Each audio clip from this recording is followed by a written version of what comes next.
Hi, good morning. This is Kingston here. In today's video, we're going to just talk about the rezoning and subdivision in Vancouver.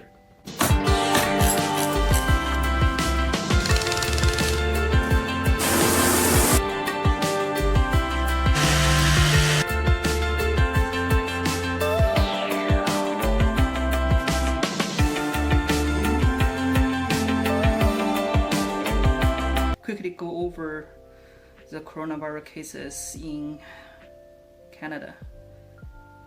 So until this morning, we got 6,243 cases found in Canada. Deaths was 63 and recovered in 508, and we got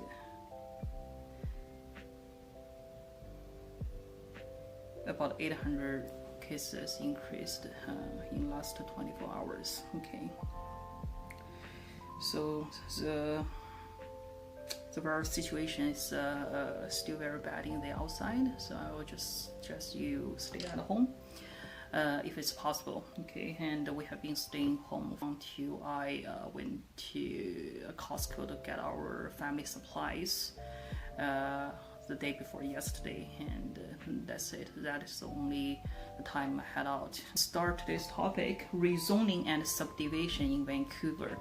So basically we're talking about rezoning and subdivision, but in today's video, since the episode is going to be very short, I'll just focused on the subdivision.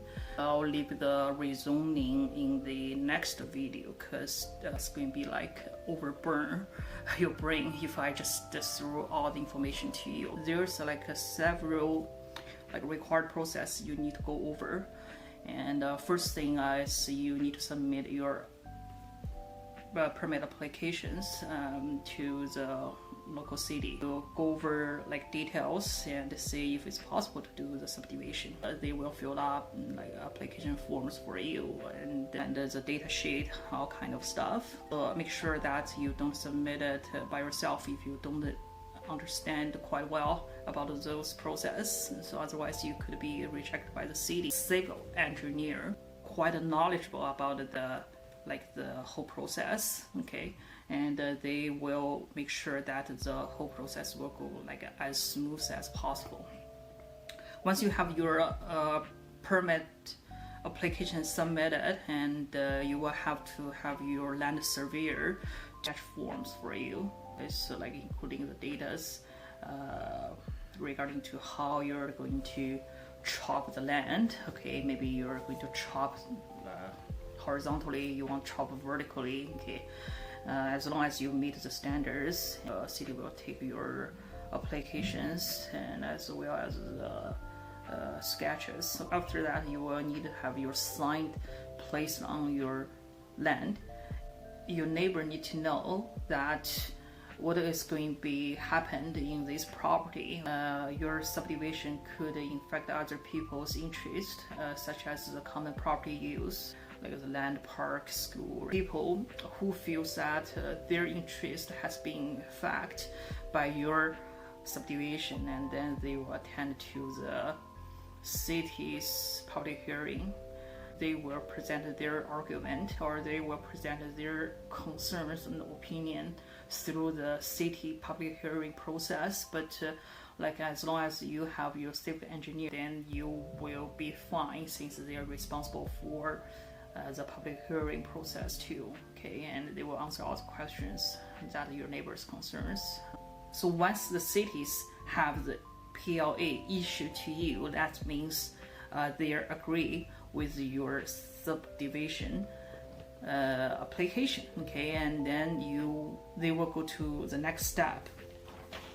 I'll show you. So what is the next step? They will give you the pro forma for the servicing agreement. Okay, and what is including in this agreement?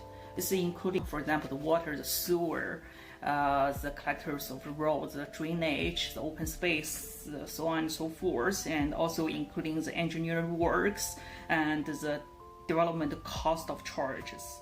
Actually, this project we submitted the application in 2016. subdivide one piece of land to two pieces of land, okay? And the city was asking for the $24,000 cash has to be in forms of the letter of credit. Development cost of charges is $14,000 and also need to be in form of the letter of credit. And have all the payment submitted to the city. They will give you another contract which called, sorry, it's a lot of stuff in here, which called the servicing agreement, okay? The servicing agreement, and this one you need to be signed, okay?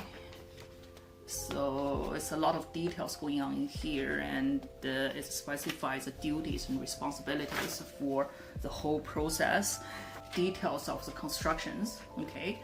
And just make sure that you don't damage the city's road, you don't damage the curbside, right?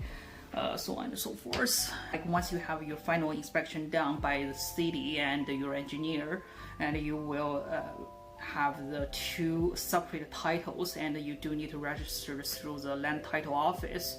Why you need your lawyer to kick in this moment is because lawyers connect the city's agreement and with the BC land title office, so that they just want to make sure those like two departments, they are on the same page. Once the subdivision is being done, and then there are going to be two separate titles that are registered under your name in the BC land title office. People was asking how long it's going to take for the whole process. I have no idea. It really depends on the city's processing time and whether they'll be there or not. So as long as you're following the guidelines, you shouldn't be running into any problems. But the developers may also want to concern, so if it's the right time to kick into this project, right, and you want to see how the market goes.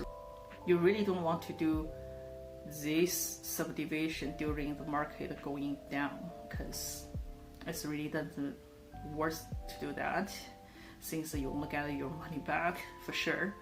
It's a very, very brief and very rough explanations that how the subdivision goes, right? And definitely you're going to have more questions regarding to this, and I would suggest you send me an email or just the comments below. I'm more than happy to answer all the questions you may have. I hope you stay in peace and be cool. Okay, I'll see you in the next episode.